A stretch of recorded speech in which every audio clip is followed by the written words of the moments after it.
So, let's talk about process. And Loretta, you're right. I should have explained that at the beginning. Just because I think the sheer numbers here, we're going to have to try to do this in a way where we can get everybody's point across. And I think each neighborhood here does have a very specific concern. And so why don't we start with Loretta's? And I think you mentioned that someone already, and I heard that myself. I can tell you that Mountain Road, just because of the Big I rebuild, changed the whole dynamics of that road. People come off the speedway, off the freeway, and they think they're on a speedway.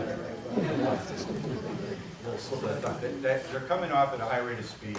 They're used to going fast already when they're coming down from that southbound off ramp, and they're going to get to Mountain.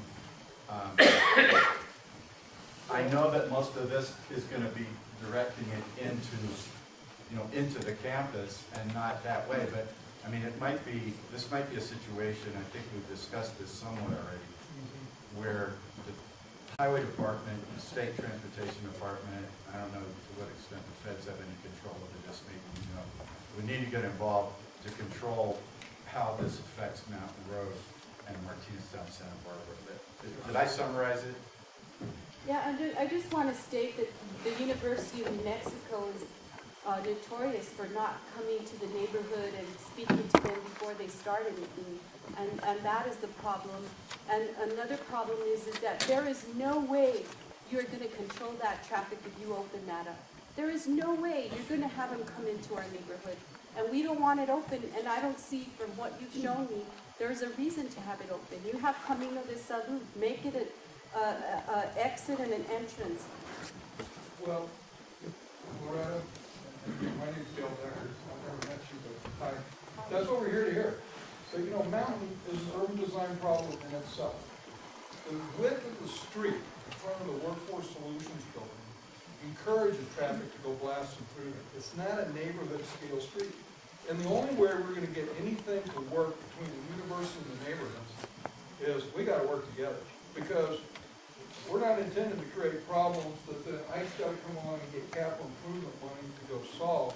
Well, we need that anyway. Yeah, We need it anyway. but we need to be pushing in the same direction. So I think there are, and we will study and we will show you what, if any, impact this is going to have. But from a big plan perspective, what we're trying to do, okay, is deal with Lomas by providing a second way in. And this is not going to provide a way for everybody to get to the campus.